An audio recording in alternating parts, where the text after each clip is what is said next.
Yep. Perfect.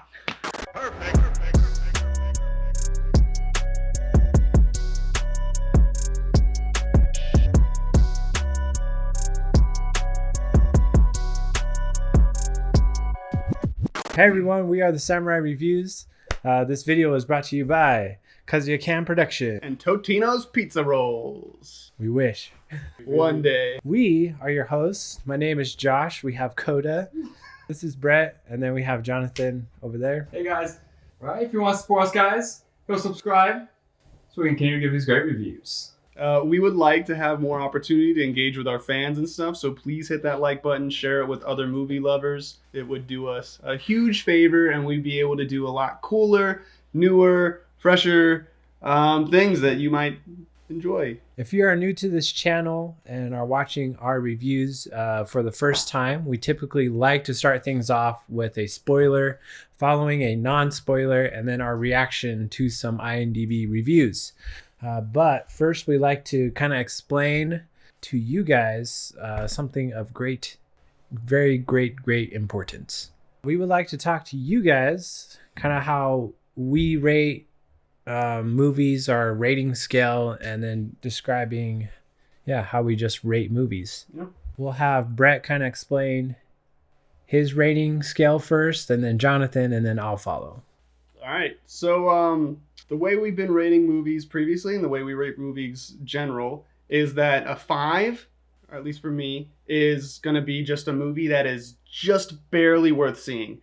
Doesn't do anything more, doesn't do anything less. It's just worth seeing, and that is absolutely it. As you can assume, anything above that is more worth seeing, and anything below that is less worth seeing. Also, for mine, if it is below 5, that just means that I'm telling you guys it's not worth seeing. And that's pretty much it. All there is to it. All right, so mine's quite a bit different than that. A 5 for me is a movie that I enjoyed, but it's nothing I'll really remember. But it's nothing I didn't enjoy or hate either. So no movie's perfect. But I will give things 10s if they're legendary to me. And a 1 or a 2 is just despicable. I was bored or didn't like it at all, and I think it's a garbage movie. Well, how I rate my movies is 5 is an average movie, kind of just like Brett, which makes sense, right? I usually start there, and then I test to see if the movie is either above or below that average 5 rating, and basically if it's worth watching or not in the end.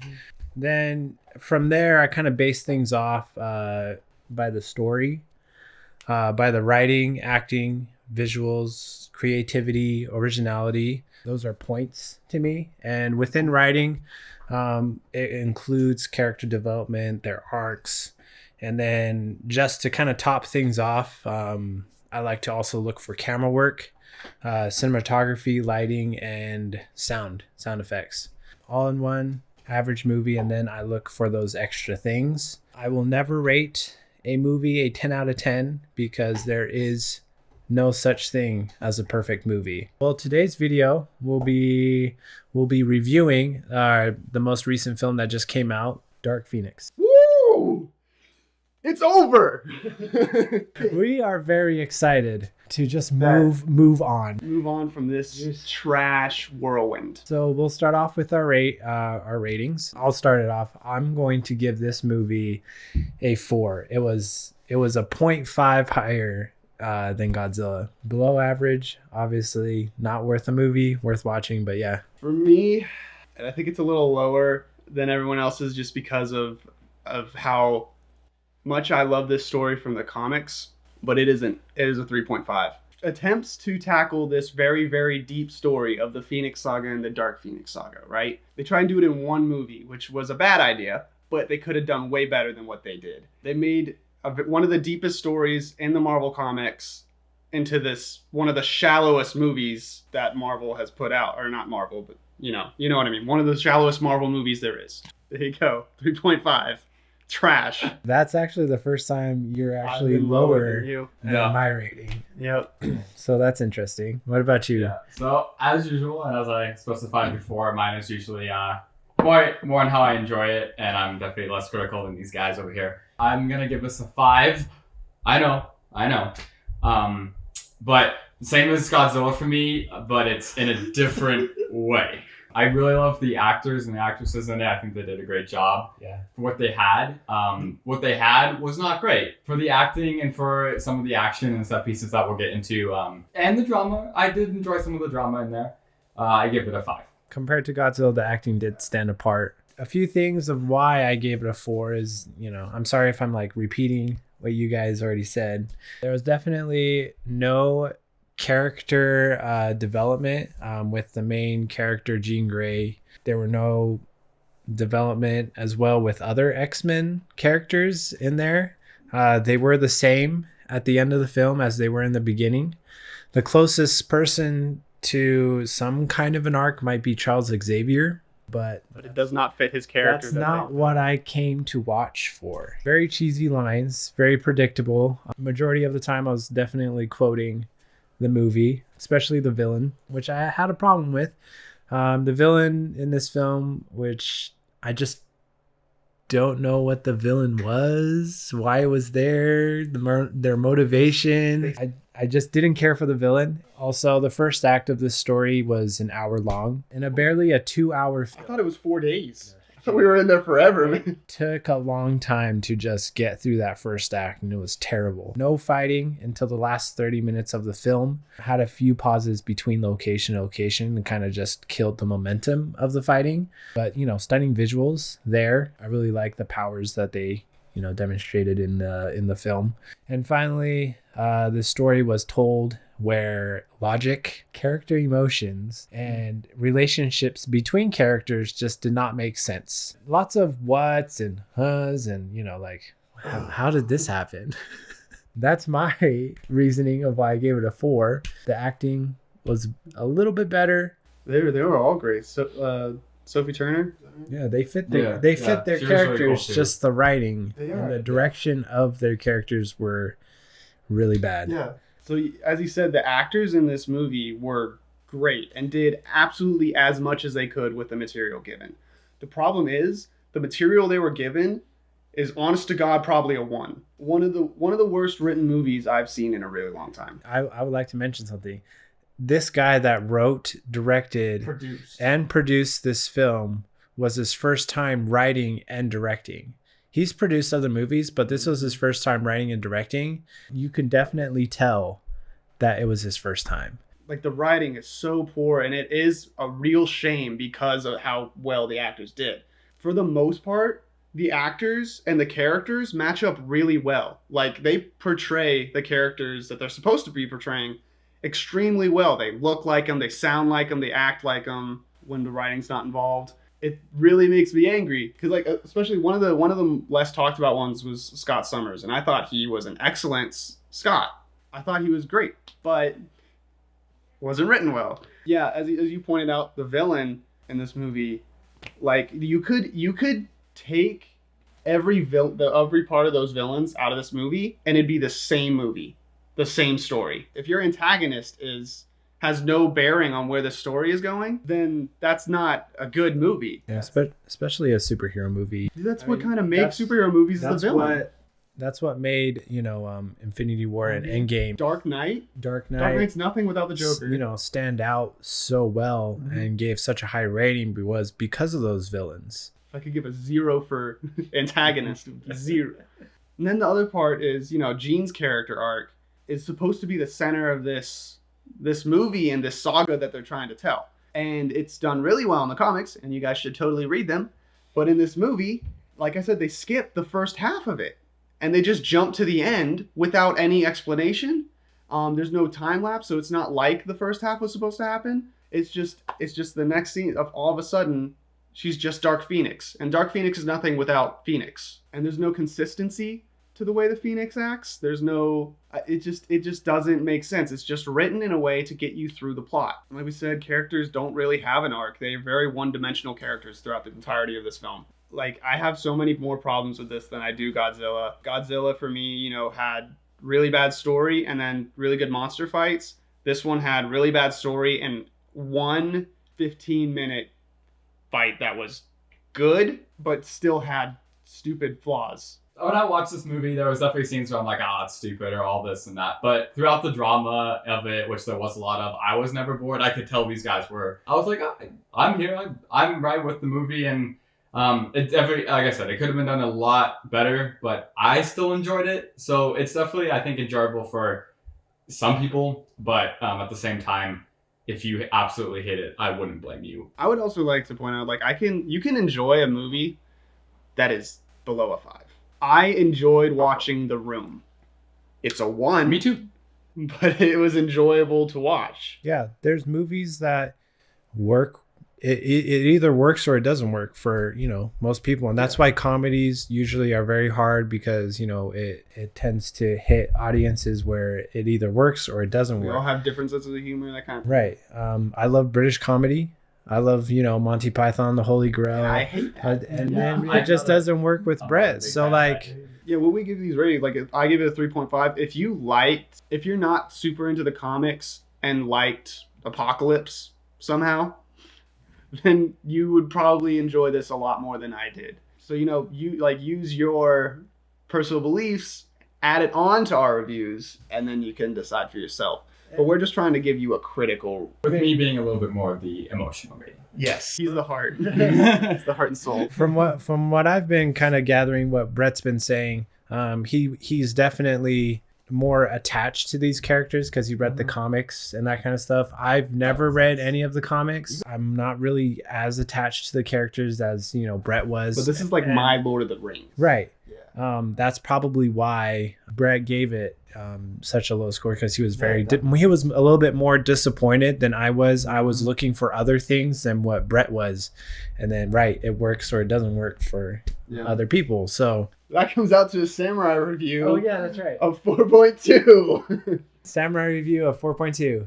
Okay, so we're going to get into the spoiler part of this film. If you haven't seen Dark Phoenix, go watch it if you want to.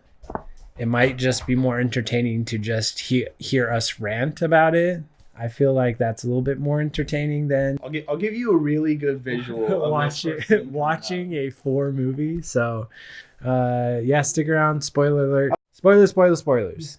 So it starts off, obviously, because this is Jean, Grey's story. It starts off with her as a little kid in this car with her 2 parents in the front. And she's having like this anxiety attack. She starts hearing noises, her power's kicking in, and then all of a sudden she yells quiet, and they get into a car crash. Slow motion of this car going and like flipping in the air, which I thought was like really cool. So this is the very first scene, and you already have a sense that either the timeline is different or they forgot the timeline that they based this movie off of. There's a theory in like the Days of Future Past, the timeline kind of got messed up and changed, but I don't think it's like a fact in the movie universe. It's or anything. Definitely not a fact. They don't point it out. That's the problem. Yeah, so it's kind of just up to interpretation. They never implied that was a thing. In fact, if they implied anything, it was that this is still the same story that becomes the X-Men series with Hugh Jackman and Halle Berry and stuff, right? Already in this first scene, you kind of break the rules there, because there is a scene in the first X-Men where you have Magneto and Professor X go to talk to young Jean Grey, and it's the one with the Stan Lee cameo where his like hose starts floating up, and he's like, oh, because she starts floating like the entire neighborhood. Oh, that's right. And that's when he gets her and takes her to the school. So I would say you would want to consider this a different universe if you want to enjoy this movie at all. Yeah. Or like a different timeline. You would have to do that, but that's also arises another problem where, like, why would I go into this movie thinking that? They didn't tell me that at all. So already, first scene, you're kind of breaking your own rules that you've set for yourself. Yep. And then, even for the rest of the movie, we have characters that are 60 that are played by 40-year-olds and stuff like that. So, it's all over the place, but the timeline is broken. Like, they did not know what they were doing, or they did a very, very poor job in explaining it to us. After the crash, Charles, Xavier picks up Jean Grey from the hospital, kind of explains that her power, she has the ability to control her power. It's a good speech. It's about like this is power, is a gift, like this pen I'm giving you, and you can either draw a picture with it or you can stab someone in the face. But you get to decide that. So do you want to come with me and I can help you learn how to use your power for good rather than bad? And that's kind of his pitch to her. Yeah, this leads into Charles Xavier in the future, well, present, 92. current, yeah. Getting a phone call, and it's a direct line from the president asking for help with the space shuttle. With that's in trouble, some kind of sun flares, coming in. Which I don't know why he would think the X-Men could help, because the X-Men didn't even think they could get into space for a sec. And then they have this little kind of thing where he looks at Hank and he's like, can our ship go into space? And he's like, no.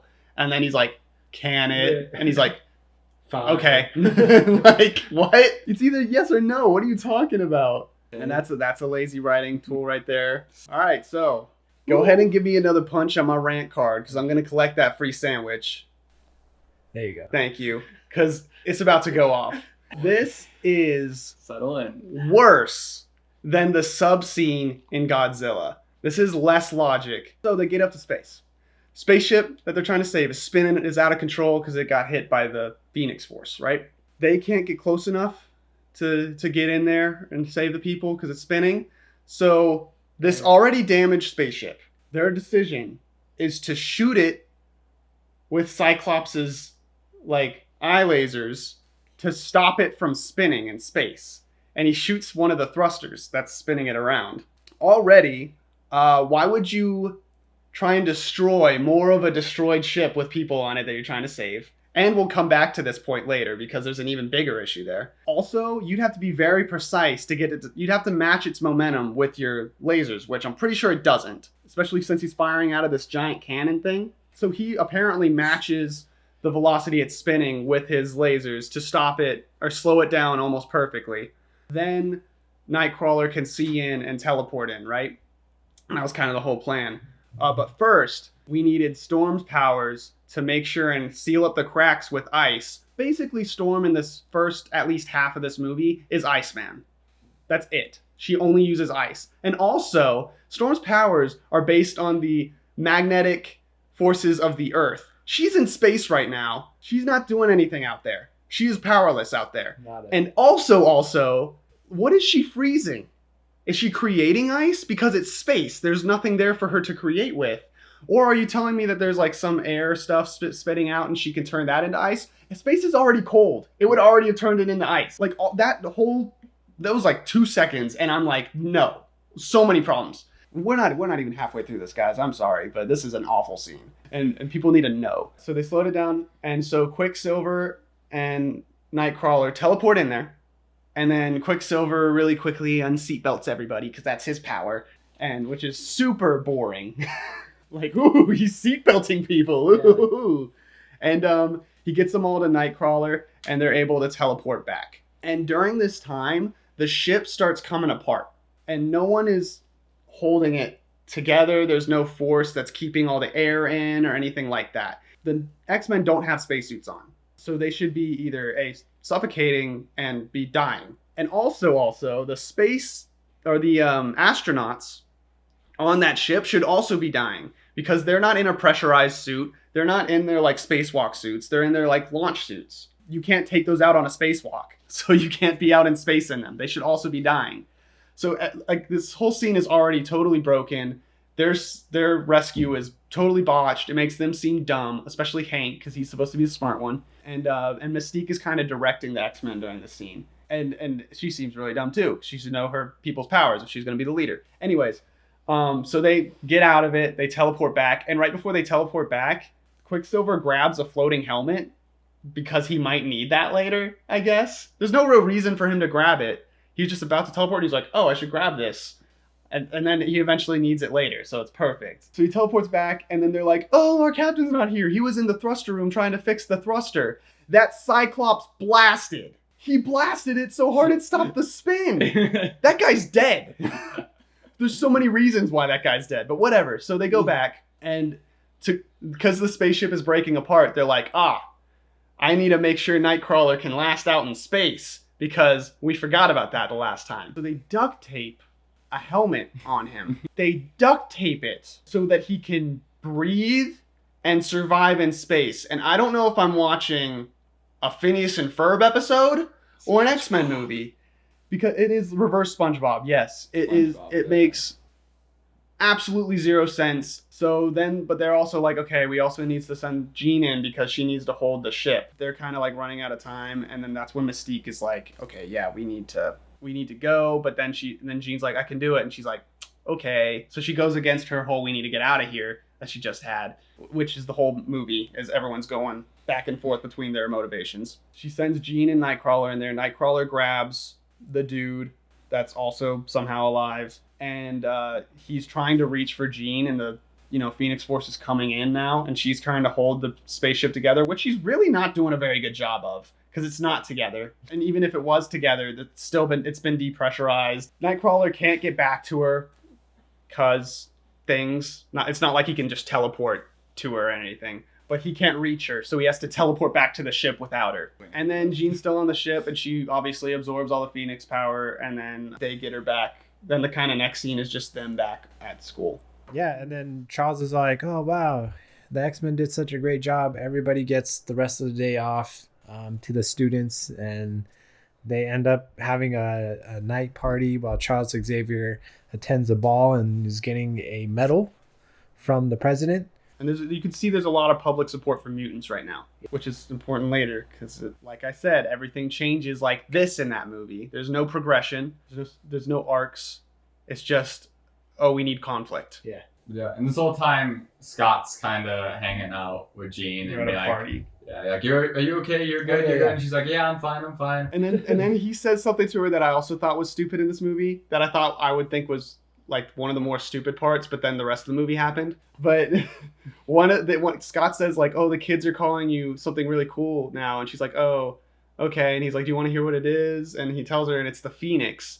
And I just think that's really convenient that they're calling her the Phoenix when this force ends up being in the shape of a phoenix later. Like, that was just a stupid way to introduce the name Phoenix into your movie. Couldn't you have said that at the end? The ending where that would have fit just as well, probably way better. But yeah, just in this beginning part where no one has seen the Phoenix Force in the shape of a phoenix yet. They call her because she died and came back to life, but she didn't. And then in the party, things go a little bit kind of offhand. She's kind of having her anxiety attacks over nothing.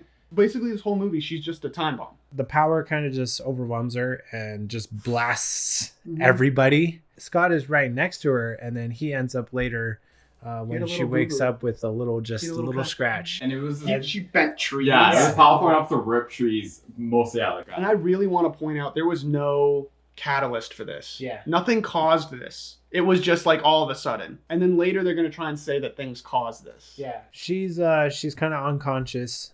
She's lying in her bed, and the only way to reach her and kind of wake her up from her unconscious state is for Charles to kind of go in his dome to reach Jean, because he can't do it physically next to her because she's too powerful. So they're in the dome, they're going through Jean's mind, and Mystique starts to notice something wrong in Jean's mind, and then Charles is like, oh, you don't have to know about it. Which is the beginning of this not being Charles Xavier. He's kind of a little punk in this movie, and that's not Charles Xavier. I mean, he has, hubris is definitely one of his weaker points throughout the comics, but they do it in a way where they make him a It's a travesty because Professor X is dope. They eventually, Jean's all like, oh, get out of my mind, in her own mind. While they're searching through her mind, she pushes them out. She wakes up, sees Scott, realized that she did some damage, just a little boo-boo on Scott's face, and then she's all like, no, I'm so sorry, I can't control my powers, run away. Yeah, and then this is like another cliche where she was like, I don't want to hurt you, you can't come with me. Yeah. And then he was like, I'll take that risk, and she was like, but I won't. And that was the first time I was like, okay. You could see it coming. And this is also the beginning of Scott's one dimension being Jean. Everything he does in this movie is Jean, which he is very Jean-centered in comics, yes. But he's also team. He's all about the team, too. Like, they don't explore that at all. And there's plenty of opportunities to do that. He kind of throws away the team at points for Jean. And that's not within Scott's wheelhouse. So Jean runs away, and she also, during this time, she figures out that her dad is still alive, and she kind of runs away to go see her dad that she hasn't seen in a while. I do see kind of Xavier arc in this movie. Not done well. The closest one to Yeah, it that they have in the story, but I liked him, but I was like, oh, they make him kind of where he's not necessarily a good guy. He's trying to be a good guy so much that it's actually kind of making him the bad guy, and I thought that was kind of cool. But part of that is what he's done to Jean is he like set up these kind of like walls in her mind that blocked out these bad memories because he realized and he thought like that would be the best way is just to hide the truth from her. He was trying to do the right thing in protecting her, but then at the same time, now that it's out, it's way worse than if maybe he just would have like worked her through it. Yeah. So like that's fine. It's just the way he went about it and his attitude towards it. What, Brett? What? We can't hear you over the black void of code. No way. I love you, but stop. Okay. So that is generally what happens in the comics. Give or take some things. He doesn't go about it in the way he does in this movie. He's not, and it's to protect her from her own power and like stuff like that.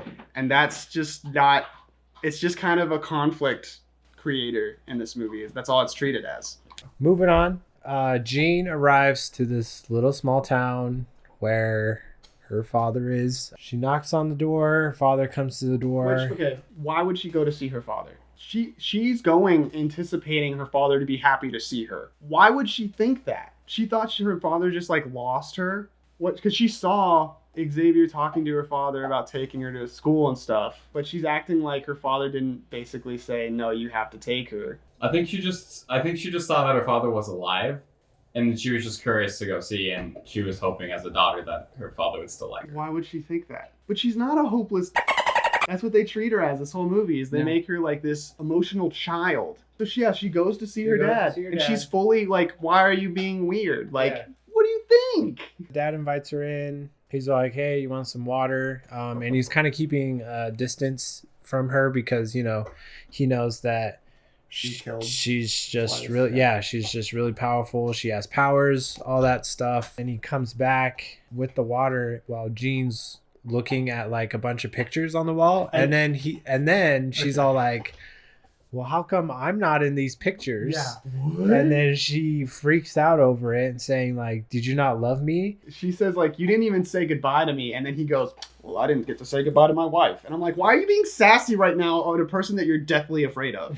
Like, you really want to test her like that? Fool. You're that afraid and you're just going to test her. And then also I wanted to point out, as soon as he went to get water, I was like, she's breaking that. Like, that's what telepaths do. They break glasses of water. When he says that, obviously she gets like, mad and then he's like, oh crap, and I'm like, yeah, you idiot, you're afraid of her this whole time. You knew she was gonna react that way, and then you said that and you're like, oh no, what did I do? Like, you know what you did. And then the X-Men kind of catch up to her. She's kind of like building up anger, and then the house starts to rumble. The dad's all like, oh, don't do this, Jean, don't do this. And then she's like, that's not me. And then it's the X-Men obviously coming in with their jet. She walks outside. All the X-Men are standing in a line heroically, just posing. Or the X-Men try and talk her down at first. It was just more like, hey, come home. And she's like, I'm not coming home. And then the police cars start to come in. She turns around and says like, stop, and then like busts up all these police cars. And it was kind of an accident. And then she's like, oh my God, freaking out more. And then Hank's about to take the shot on her. And then Charles stops him so that Mystique can have a chance to talk down Jean. That's after all of the other X-Men start to charge her their abilities. Quicksilver gets destroyed. Yeah, he gets stopped in the middle of his... Storm gets stopped. Nightcrawler gets stopped. Oh yeah, so these people that are supposed to be her friends are all of a sudden, she's just like, stop. And then she feels bad about it right after and before. She ran away because she didn't want to hurt them. And then they start running at her and she's like, thwack. And she's like, she messes up Quicksilver. And then she's sad about everything. She doesn't ever show remorse for Quicksilver, but she's showing remorse for being afraid of hurting people the whole time. It doesn't match up with the story they're trying to tell with her. And she even like messes with Scott. And Scott's supposed to be the one person that she's like really not supposed to hurt. Mystique's trying to talk Jean down. Hank and Charles are on standby. Well, he freezes Hank. And Charles is trying to let Mystique talk her down because that he knows that they have a really strong connection. And then she just has one of her attacks again and just blows off Mystique. Mm-hmm. And then Mystique gets impaled There's a bunch of spikes coming out of Mystique, and she's dying. And then Hank gets mad at Charles. So Mystique dies. They kind of retreat. Jean runs away again. They retreat back to their X-Men base. Charles is drinking, and he's like, "This is the first time I met Mystique was in this kitchen." Yeah. And then Hank's chewing him out, and he's just like, "Well, I mean, I just buried my adopted or foster sister, so you should feel bad for me." And I'm like, he's not gonna search for guilt like that. That's not what he does. And it was because he was kind of like, admit that you were wrong, and he won't admit that he's wrong. So now we move on to Jean Grey going to see Magneto at his kind of his base that he's created for all these wayward mutants. So there is one very cool scene in this, but basically before we get there, so she goes there. She's very sad and somber, and then Magneto amps her up during this conversation. Yep. And it's because he wants to see this power that she's afraid of for himself, because he's a very confident person. He's one of the most powerful mutants on the planet. He's like, I can handle it. Let me see what it is, and then we'll go from there. And then the room starts shaking again, and then they have to be like, it's not me. I didn't realize that till right now. They did that twice in 10 minutes. Wow. Okay. Choppers come in. It's the military. And then Magneto goes out to meet them, and Jean stays in. And Magneto's talking to him, and they're kind of like, hey, have you seen Jean? And he's like, no.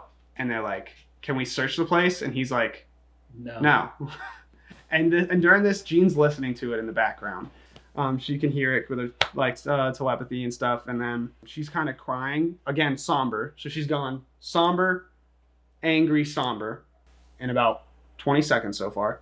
She's about to add another emotion to that, because as soon as it pans out of that scene and it goes back outside to them having a conversation about whether or not they could search, she just comes out and like starts spinning their chopper. Another moment where they're like, it's not me. Destroys his chopper, almost kills Magneto. He has to like dodge one of the blades, and who knows who else it could have hit. And all of a sudden, out of nowhere, sad, angry. And at the beginning, I don't want to kill people. At the end, I'm going to kill people within less than a minute. Yeah, that happens, and then she's trying to destroy this other chopper. The second one, yeah, and then Magneto's all like, he's holding that other chopper back. And this scene is where I was like, okay, this is cool. And so yeah, like Magneto, we got Jean Grey, and they're both trying to fight for this chopper, and he's trying to actually save it. And it's great. You got the flexing, you got the face. They literally just do. He's the one that's flexing. He is, yeah. And Jean's kind of like going like aggro Phoenix mode. Yeah. And he's just. It's so good. Yeah, and he's just like 1v1ing Jean right now, and he's like really getting into it, and he's like, get in the chopper, I can't hold it. Like it's, I don't know, what is it, 2 minutes? They're just like, and it's awesome. It's so cool. They don't do anything else. You up. It is, and that's a testament to their acting. Sophie Turner and Michael Fassbender. They kill it in that scene, that shallowly written scene, and they just make it so freaking cool. All the military guys just kind of, they're like trying to get into the chopper, right? Yeah. Michael Fassbender's like holding the chopper down. It. And then like once everybody's in the chopper, he's like, and just pushes the chopper, in midair. And then, and then he turns to Jean's like, get the hell out of here. And she's like, oh. Like, what? Why are you going to kick me out of there? You just destroyed a chopper. Things are on fire right now. She just totally just launches herself. That's how she exits every scene from here on out. Yeah. That's how she will exit scenes. Just flying Superman. straight up. Yeah. There's no creativity to this story, guys. I'm just telling you. It's the same thing over and over again. It's painful. Okay, so at this point, this is when we actually this is when we actually start getting the villains. Oh, that's true. After this whole time, we finally get the villains. Yeah, I think they showed up right before this. Like barely. Yeah, it was like the scene before this. Also, they introduced the aliens in a cliche alien way where the dog is barking, and then the wife gets up to go check it out, and the husband's like, oh, he's fine. And she's like, I'm just gonna check. Everything in this movie is a cliche, dude. It's been done. It's not unique. It's not surprising when they come out of the woodwork. And yeah, so Jessica Chastain gets her body like taken, and then everyone at her dinner party gets taken. So that's kind of the characters, or those are the aliens from now on. They can like push in people's sternums. That's their power. Because she just walks into the dinner party and she's just like, and then like their sternum goes in and they die, and then that's like all they do the whole movie is they push people's sternums in. Yeah, so Jean doesn't know, she doesn't really have a place to kind of stay at anymore. You know, she's been kicked out by everybody at a bar, and she's got as an old man, and then the villain lady comes up. Like, hey Jean. Yeah. And does the whole like I'm not afraid of you thing. Yeah. Talks her into following her and kind of like living with them in their like little house that they have. Magneto and Hank kind of tag team, and they figure out that Jean's in New York. Yeah, no, his motivation makes no sense because like Raven did everything, she gave her life to try and protect Jean, and now he's like, I'm gonna kill Jean for her. Even at the very least, it's not what Hank would do.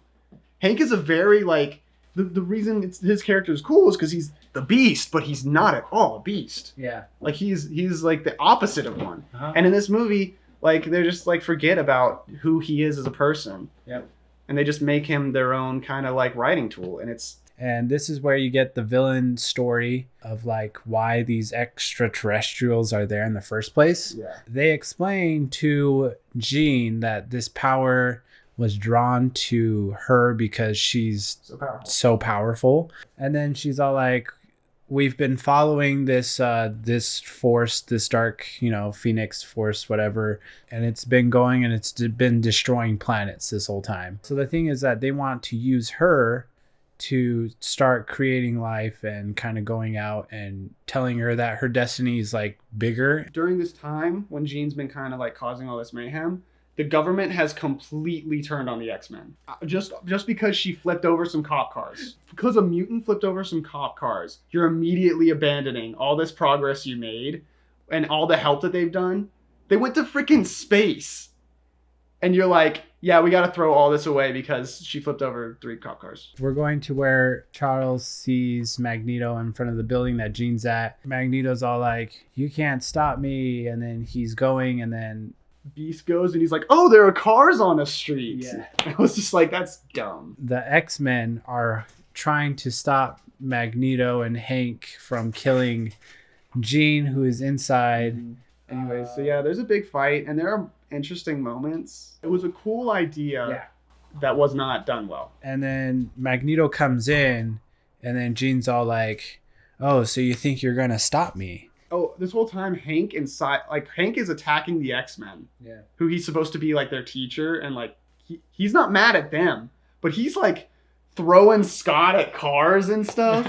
And then Scott's shooting at him, and there's this one point I want to point out. Scott shoots a car window and it like melts the car. A few seconds later, Scott uses a car window to bounce his thing off of the window and hit someone. It's very weird how like at one point it melts it and how one point it doesn't. And so yeah, basically that's when Jean and Jessica Chastain kind of embrace, and Jean's like, get the power out of me, which all of a sudden she's now wants it out of her after like almost killing Magneto and like being emboldened by her power. Now she's like, okay, get it away from me. Yeah. And all the other X-Men at this point are getting attacked by the military and getting like chained up and stuff too. X-Men are getting kidnapped. Scott escapes for a little bit to get to Jean and Professor X. Scott basically saves Jean from giving up too much of her power because Jessica Chastain's character is killing her.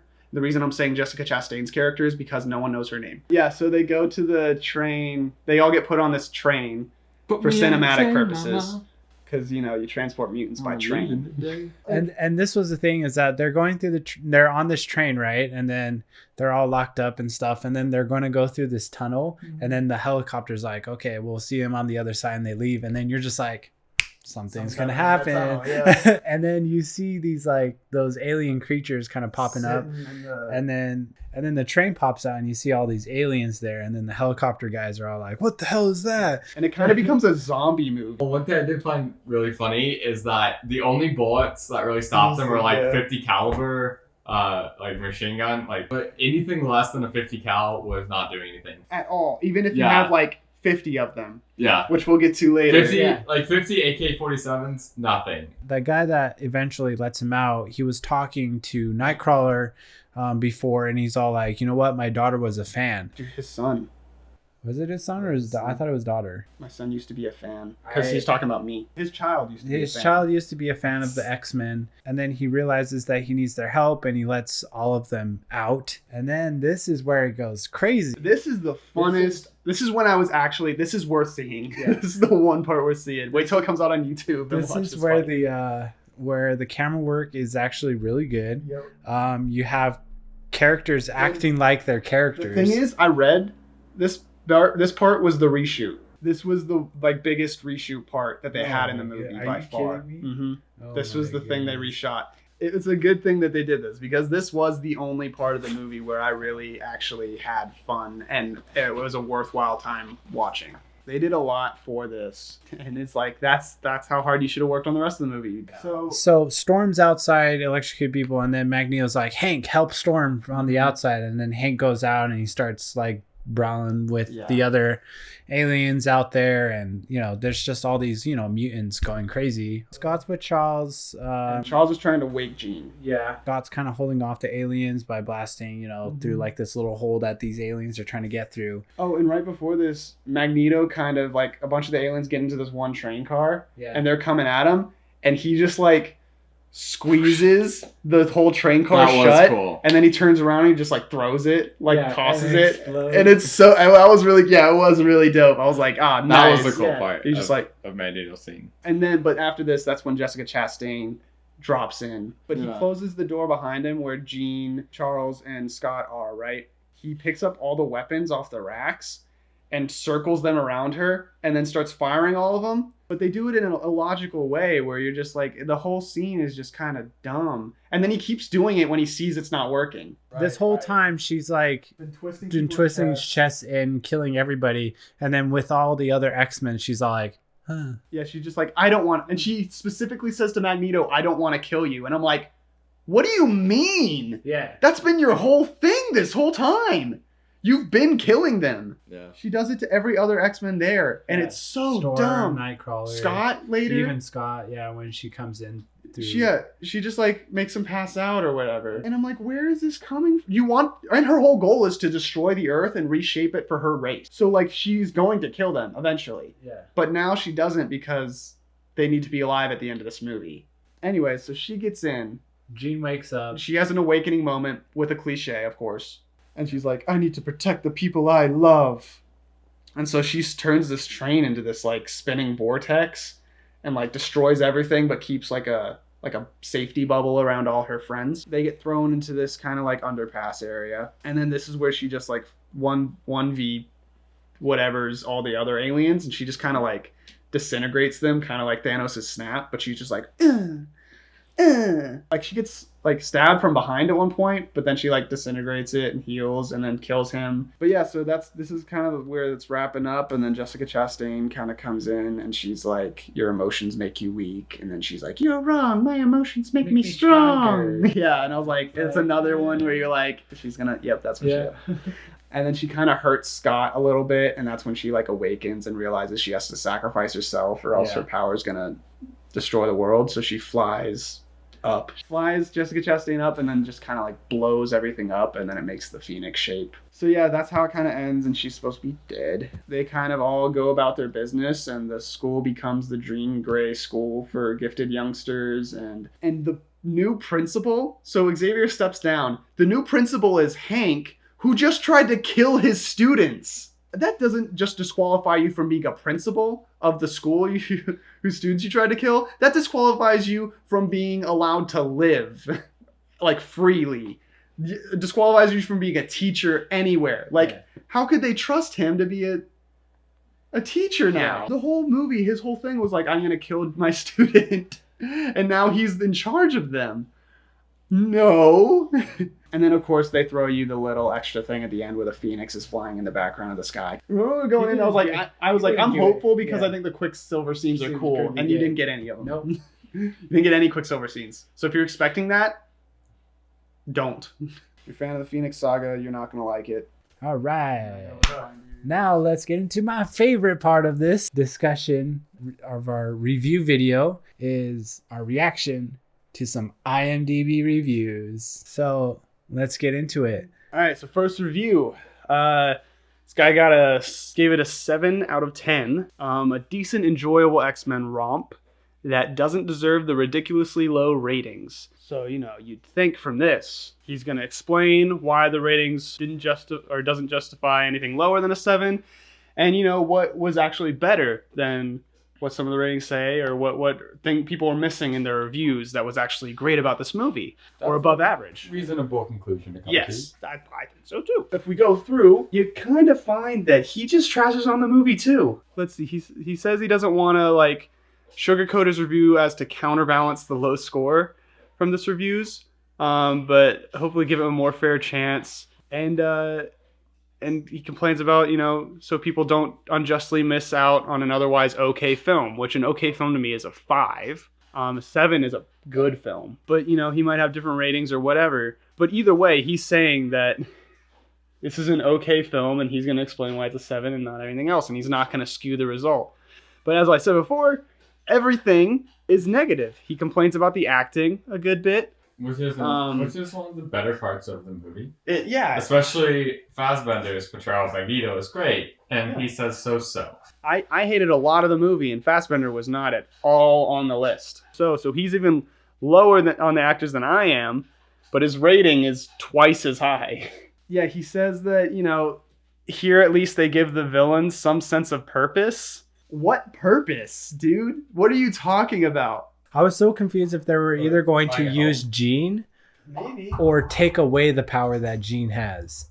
Yeah. I had no idea what they wanted. Yeah. What purpose? Bro, what purpose? He even says it could have been better fleshed out.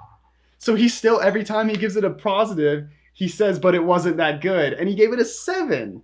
I've given movies that I love 7s. And he has nothing really good to say about this movie. Yet he's saying it doesn't deserve the hate. And his rating review doesn't explain that at all. Maybe just click into his profile. We can take a look. So let's go to his profile. And oh my!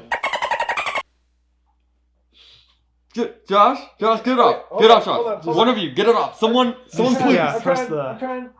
Oh. Okay, I got it. That would scare the Pennywise. Good Lord. Yeah, reviews. His reviews. All right. We're okay. Not his creep stare. But Captain Marvel, 6, right? But the fact that Captain Marvel was apparently a worse movie than this is absolutely he's out of his mind. Out of your mind. So we got a 1 here, which this movie did not deserve a 1. I hated it, but the acting alone keeps it from getting a 1. Compared to this, The Last Stand was awesome, which you're already starting out some rocky shores. The Last Stand and awesome should never be in the same sentence. So it says, basically, this movie is awful, story is awful, ignores character development. Absolutely. And it says it's nothing we love about the X-Men, which I would say there are moments where you do see that X-Men teamwork, and while it was executed poorly, it was very X-Men-y at moments. Then they continue to point out that you should watch instead The Last Stand if you want to watch a live-action interpretation of the Phoenix Saga.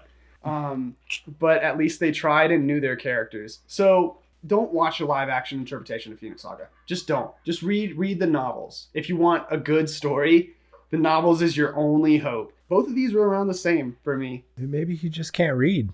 That's a good point, Josh. I was assuming. Well, as long as you can read, hit that up instead. Moving on. All right, so another 1-star review. Oh, yeah, title's already pretty dang dumb. This is not the reason it was bad. Title is Sophie Turner is simply said, not a good actress. Because if they have character, like in Captain Marvel, they're too. But if they don't have any character, and if they're not too, then they're too boring. Actresses get picked out. Yeah. For this stuff way more than men. You're absolutely right. Yeah, it was definitely not Sophie Turner's fault. If you're going to point out one person, I have not seen a single review where they point out the director, writer, producer. Yeah. Not one. Not one has named him specifically. Yeah, you wish you were Joe Jonas, don't you? You ain't Joe Jonas! All right, so I thought, let's see what Richard Fisher thinks is good acting. Or what he thinks are good movies, with less wooden acting. Hellboy. Perfect movie, Josh. Yes, sir. Josh? Josh. Oh, okay. He's okay. Yeah, I swear, like some guy rated Hellboy a 10. Oh no, that's what we were talking about. What? Yeah. Oh, no. no. And I thought we only stop at one and we kind of pick on that one, but there's so many in this guy's account that we just had to show all of them to you because What I want you to comment to and tell us if this guy's reviews on these movies make sense. and this is the thing, you can have different opinions, but there will be one of these that we will show you here in the next montage that we do. One of these you will be like, oh no, at the very least. Okay, so here we go. Let's dig in. Yep. Godzilla King of the Monsters. 10. 10 out of 10? Are you kidding me? I don't know how many times I have to keep doing this.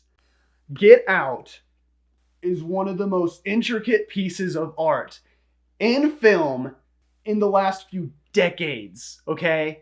Not a 6. Definitely not a 6. And ooh boy. Ooh. Okay. Ooh. Wow. Wow. Wow. Wow. Wow. Next one. Oh. Josh, no, don't go out on us. My heart. Come back. My heart. Wait, no, it's okay. It's okay. We're gonna knock off 10 years of Josh's life in this review. I mean, I love Will Smith. No one thinks this is a good movie. Not even Will Smith thinks it's good. No, Will Smith hates this movie. Brett is not a 10 out of 10. What is better about this movie than Get Out? I would love to have a sit-down conversation with this dude. It's not over. It's so much more. La La Land won. La La Land got a 1. This dude just hates awards. Maybe he thinks awards are bad because he never got one as a child. Not a 1. Not a 1. This guy's got problems. This is better than Dark Phoenix, man. Here's another one. Here's another movie where I was going into it expecting very little because I had the books read to me. I'm getting lightheaded here.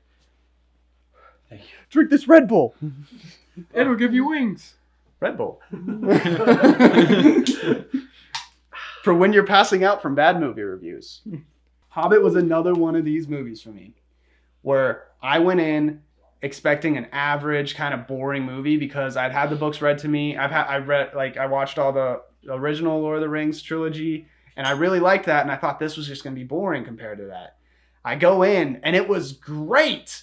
It was so entertaining. It might have been it was up there. But yeah, it's not a 1, first of all. Mm-hmm. The entertainment value of The Hobbit was way better than a 1. This movie came out in 2012 and the CGI was better than the Dark Phoenix was. Sharknado, we can all agree, is a bad movie, right? Way bad. Unfortunately, there's some... Wait, what did he rank this? Gave it a 10, a perfect rating. And there's this kind of... You can't see. Are you blind? Oh no. I think this is a problem in reviewing where people give good ratings to bad movies because they were so bad. That's not how it works. And I mean, this person gave a 1 to Dark Phoenix, so wouldn't that warrant a 10? And if this was so bad it's good, then wouldn't Dark Phoenix be the same? It doesn't make sense. There's no consistency to this person's ratings at all. It makes no sense. I mean, we showed you all of them. On to the last one here. Yeah, we'll wrap up with this one. Roller coaster. So this person gave it a 9. This was the highest one I found on the first page.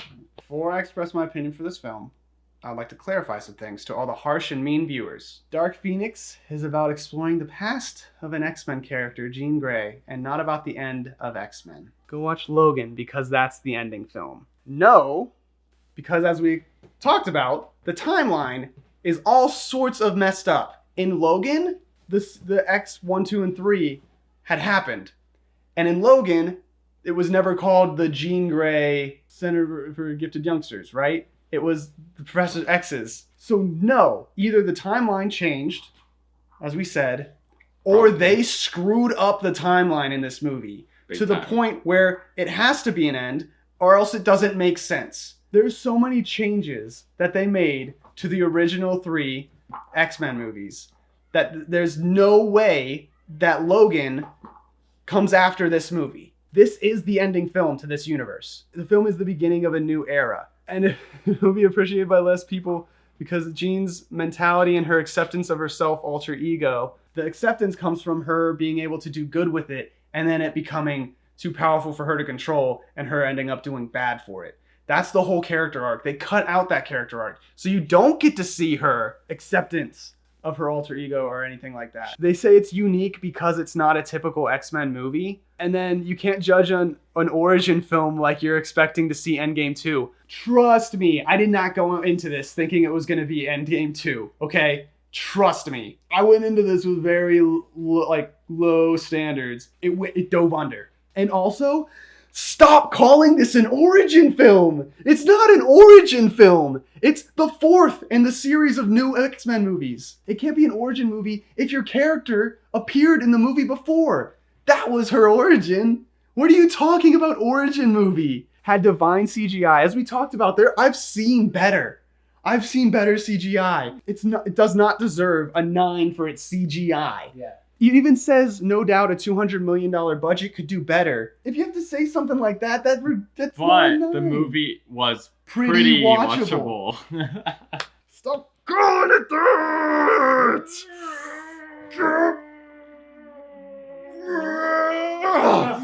And that's our review for Dark Phoenix. Perfect.